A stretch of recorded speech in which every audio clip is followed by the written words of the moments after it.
on Larry King Now, Anthony Anderson. I wanted to do three things. I wanted to play football for the Dallas Cowboys, wanted to be a lawyer, and wanted to be an actor. And at the age of 9, I realized that if I became an actor, I could be all three of those things and whatever else I wanted to become in life. Kenya Barris, who's my partner in this, who actually created the show. It's your baby, then. Yeah, we sat down together and talked about our families and talked about the landscape of television and what was missing from it for us as viewers. And she came to me 2 weeks later and said, I have our show, and it's about our families. I was a mascot for a gourmet dessert delivery company, and my name was Captain Cravings, and I wore black dance tights, a pink cape, and a Lone Ranger mask. Plus, I sing opera.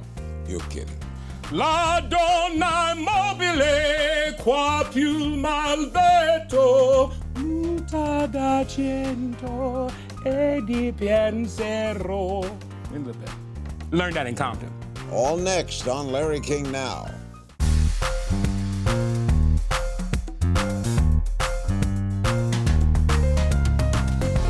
Welcome to Larry King Now and our special guest, Anthony Anderson, the Emmy and Golden Globe-nominated actor known for his roles in The Departed, Transformers, Barbershop, and Law & Order, and his award-winning turn as Dre Johnson on Blackish, on which he's also executive producer. Anthony is part of a new campaign called Get Real About Diabetes to spread awareness about the chronic condition. A diabetes-themed episode of Blackish will air on December 12th. I have type 2. You have type 2? Type 2, yes, sir. How long have you been diabetic? Oh, 30 years. 16 for me. I take glucophage. What do you take? Started with orals, and now I'm doing injectables now, insulin. Yeah, my pancreas just... Oh, you need insulin? I don't need, I've never needed insulin. Yeah, it helps me. It helps me. It's a troubling disease because it gives you no sign, does it? None whatsoever. Take your blood sugar, and that's how they tell you? That's it. I was working one day nonstop, not one day, for a period of weeks, and I was just feeling lethargic. I started taking midday naps, just out of the norm for me. And I was like, okay, I'm just working too hard. I'm burning the candles at both ends. And I one night from 11:30 p.m. to 2 a.m. I drank an entire 5-gallon jug of sparkless water. And that's when I realized something was going on. Every time I would get up in the middle of the night, I got a glass of water. Every time I got a glass of water, I went to the restroom. When I went to the restroom, I had to replenish that water, and it was just a vicious cycle for that 2.5 hours. And I went to a doctor, and he said, "You got it. You got it." And here we are today talking about it. What's this campaign, Get Real About Diabetes? Get Real About Diabetes. I've partnered with Novo Nordisk and to bring awareness about it to the community at large. But get real about diabetes. It's get real with yourself, get real with your doctors, get real with your lifestyle change, and all of that. And you do an episode of Blackish about it? Yeah, my character Dre. We've joked about him being a diabetic for the first 3 years, and now in our 4th season, you actually see him going to the doctor, and he's told that he is a type 2 diabetic. And we pull these stories from our personal lives that we tell every week, and this is one that I felt we needed to tell, just because of how it's not only affecting the African-American community, but the community at large. 30 million people have it. That's almost 10% of the population. Yeah. Are we paying enough attention to it? Because it is the hidden disease. It is. You don't get pain. No. It's, I think we are paying a lot of attention to it. A lot of people have it, don't know they have it. My father, case in point, Larry, when he was finally diagnosed with diabetes, we think he had diabetes 20 years, between 15 and 20 years before he was diagnosed with it. And by the time he was diagnosed with it, his quality of life was just poor, and he eventually lost his battle with it due to complications from diabetes. Do you watch your diet? I do. I wasn't watching my diet as diligently as I am now when I was first diagnosed, but most of us are. Most of us were that way. Because there's sugar in everything. Yeah, and our body breaks down our food into sugar, and I lived behind the adage, everything's good in moderation. Everything's not good in moderation. So I made a lifestyle change and just made healthier choices. You can't avoid it, can you? You can't avoid sugar. It's hard. It's hard. It's hard to. And that's why, you know, I am in particular very conscious of what I put into my body now. Nutrition's important in managing the disease. What do people get wrong about diabetes? What do they get wrong about it? That it's a death sentence. Yes, you know, it's not. And I like to tell people I made a choice to live with the disease and manage it and not die from it.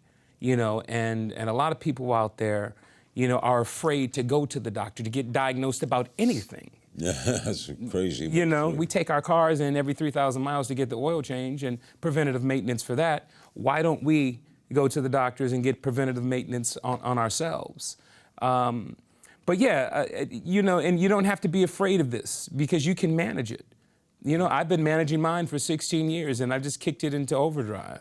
I used to take my little blood every day. Now I do every 3 months. They get a 3-month revolving cycle of it. Yes, yes. But I still, what they check me for is feet and eyes. Yeah.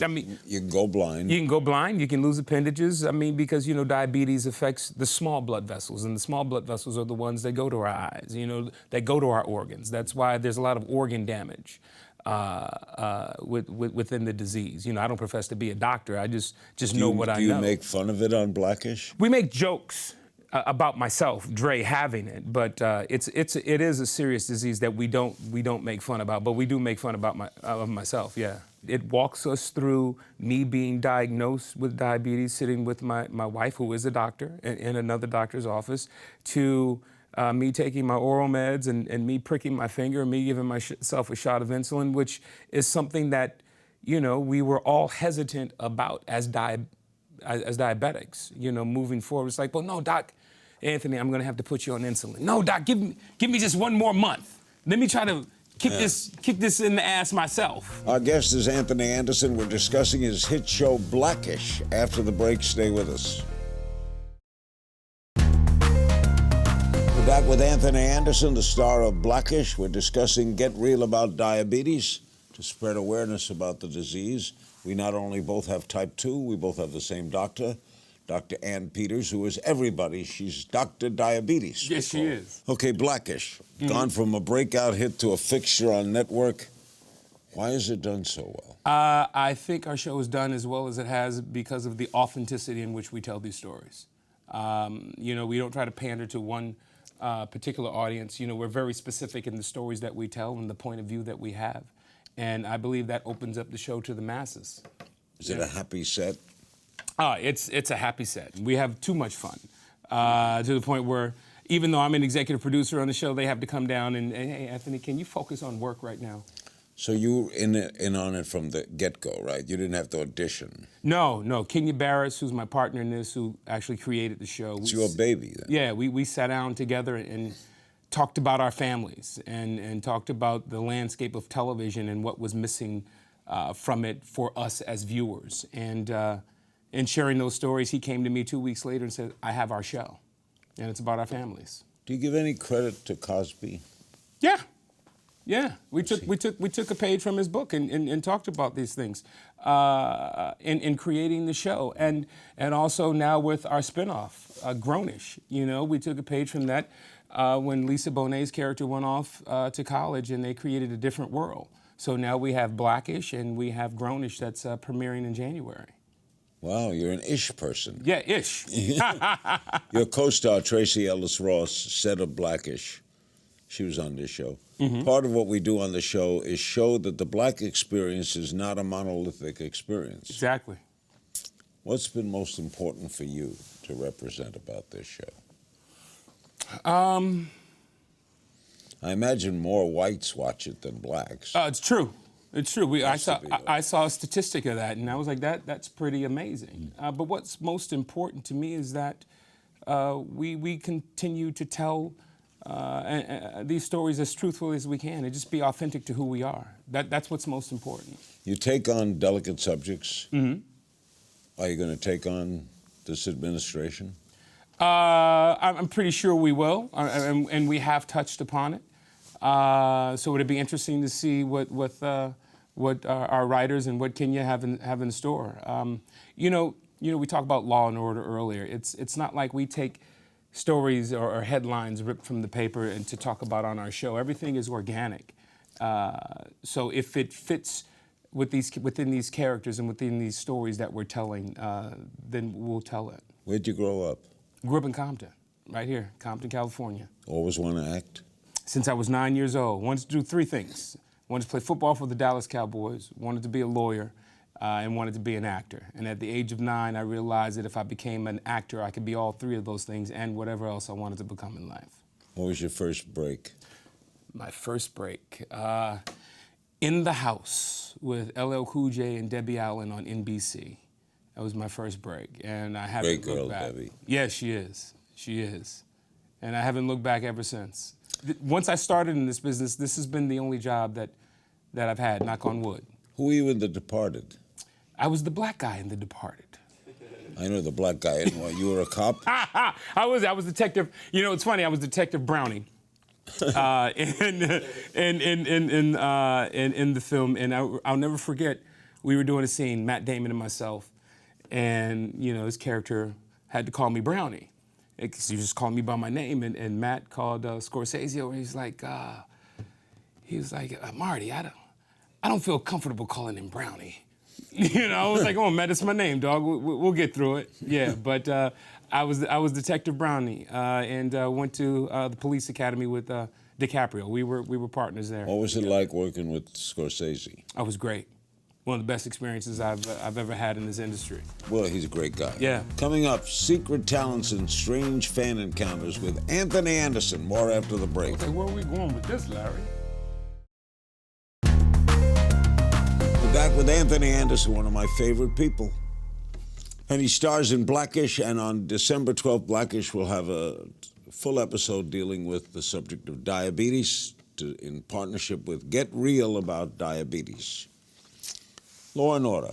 Yes. You were the fifth guy to play a detective, sixth? Something like that, yeah. Why did that show, and still you can watch reruns and watch it again? I watched shows for the 8th time. Yes. What is so special about that show? I don't know. You know what's special and universal about that show is that it was never about any one character on the show. The crime was always bigger than the individual. And that's why you could have all of these interchangeable parts and actors come through there over the years and not miss a beat with the show.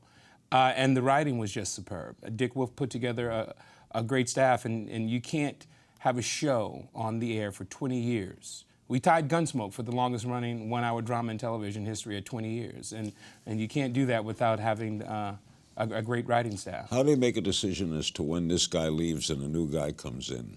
That I don't know. I know when I came in, I can't say that I replaced Jesse L. Martin, but it was his decision to leave the show. After 9 seasons, he wanted to go off and from what I understand, do other things. But he sings. Yeah.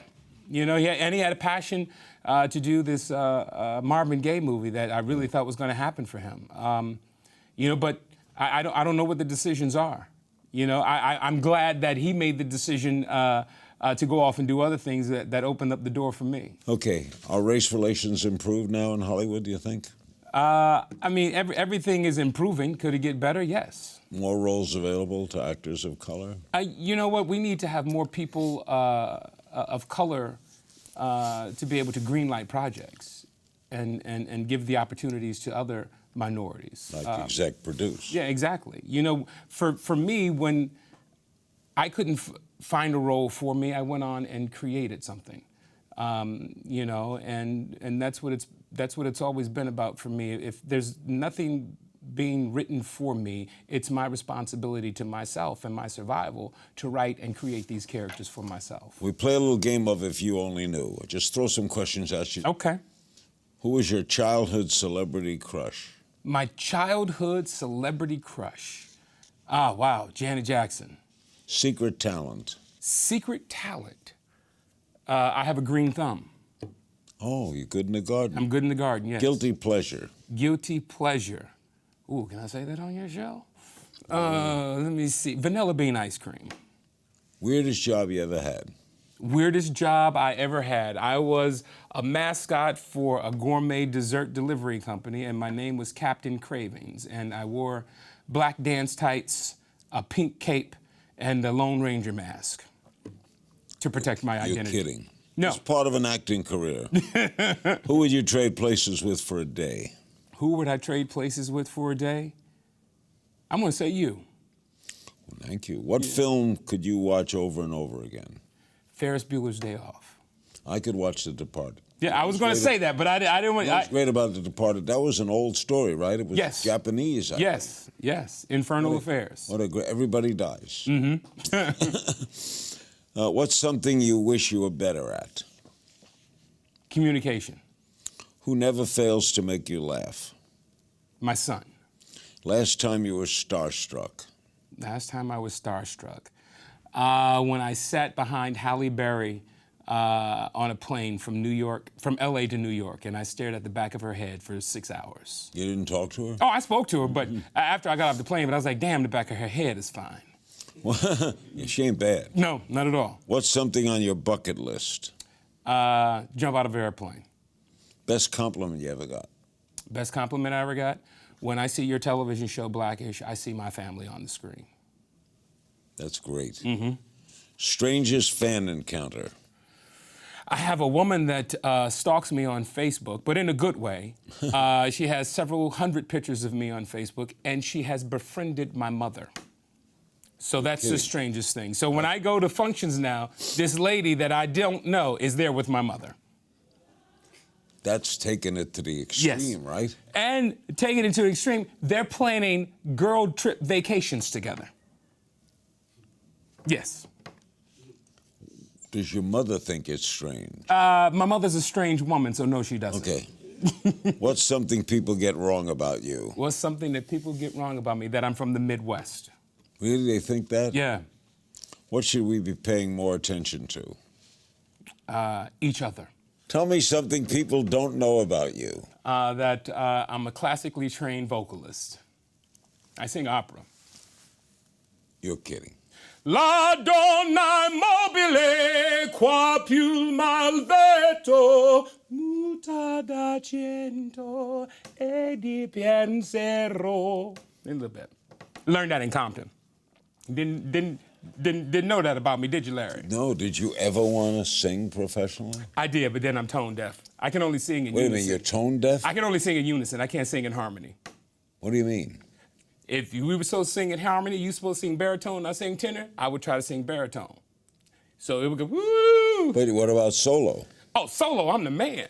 Because I ain't got to blend in with nothing. You heard how loud I was, Larry. I did. Okay. Anthony will answer your social media questions in our final segment. Blackish airs Tuesdays at 9 p.m., 8 Central on ABC. More after this. We're back with Anthony Anderson. Get Real About Diabetes, an important program. A lot of people have it. In fact, you should check with your doctor because you may have it. Blackish airs on December 12th, a special program dealing with diabetes. Some social media questions for you. Ricardo Darren, what's the best thing Hollywood gives to actor and what's the worst? The best thing Hollywood gives to an actor is an opportunity. The worst thing is when they take that opportunity away. Coop TNP, where is Kangaroo Jack 2 at? What is that? First, it's a movie I did, Kangaroo Jack. And then they made Kangaroo Jack 2, but they made it an animated version and didn't want me and Jerry O'Connell in the movie. But they made characters look like us. I think somebody owes us a check, Larry. Who did the voices? I have no idea. Not me and Jerry O'Connell. Linda Dids wants some advice on how to break into Hollywood without money or connections. Hard work and never accepting no. Yeah. And never letting any, and don't look for validation from other people. You know what your worth is. You know what your talent is. And if someone says don't try it and you don't, then you're not ready for it. You got to go. Mm-hmm. Bryson Knox, is there a film or television series that you regret doing? A film no, I don't. I don't regret doing anything because, you know, all of the opportunities that I've had up until now have afforded me other opportunities. So no, I don't regret anything. Turn down anything that bugged you. No, I wasn't. I didn't get cast in roles that sat with me for a while. I never turned down anything. Waiting to Excel. I wasn't cast in that and really thought I was going to get that. I know which one that I really hated. Indecent Proposal, years ago. I sat with the director. I thought the job was mine. Who was that? Who was in it? That was the movie where Demi Moore. Oh, yeah. The $1 million to sleep with his wife in Vegas. I forget who the husband was. Somebody Google it. No, I remember. Indecent Proposal. Demi Moore, Paul Newman. No, Paul Newman. No. Was it Robert Redford? Robert Redford. Robert Redford. Yeah. Demi Moore. And who was Demi? Woody Harrelson. Woody Harrelson. That was it. And who were you up for? I was going to be the black guy in that. They ended up giving it to a friend of mine who wasn't a friend of mine at the time, Faison Love. But yeah, that was one I really thought I had. Tell me about Grownish. Grownish. Our oldest daughter, Zoe, portrayed by Yara Shahidi, talented, smart, beautiful young lady, graduated high school and went off to college. And so we knew that we were going to give her a spinoff, or a character a spinoff from our show, and that's what we went with. What's next for you? What's next for me? Well, how long is Blackish committed? How long? As long as you continue to watch it, Larry. As long as we have an audience that wants to watch our show, that's how long I'm in it for. Can you do movies while you're doing it? I can. It's hard, but I can with my hiatus from March through July. But I want to do this eventually one day. I want to have a talk show. Yeah, you'd be very good. Yeah. The secret is you got to be curious. Mm-hmm. Oh, definitely. And the guest counts more than the host. Yes, you have sir. to remember that. A lot of guys don't do that. Yeah, they think it's about them. It's like, no. It's You think about there's a secret to longevity in Hollywood? diversity. Diversity. That's why I went from comedy to drama, and then also, creating projects for myself and other people. Were you first comedian? Wasn't a comic, but the majority of my Comic roles actor. were comedic roles. Yes, and But that's a good training for dramatic roles. it is. From comedy, from pain comes comedy. That's right. Yeah, and not too many people can do the converse, go from dramatic work to comedy. So I've been blessed and fortunate that way. As Tony Randall said, comedy is a serious business. Yes, it is. Great seeing you, man. Oh, same here, Larry. Thanks to my guest, Anthony Anderson. Blackish airs Tuesdays at 9 p.m., 8 Central on ABC. Who do you keep talking to? And I'm reading that. And the diabetes episode airs December 12th. Go to getrealaboutdiabetes.com. That's getrealaboutdiabetes.com to learn about managing the disease. You can always find me on Twitter at King's Things, and I'll see you next time.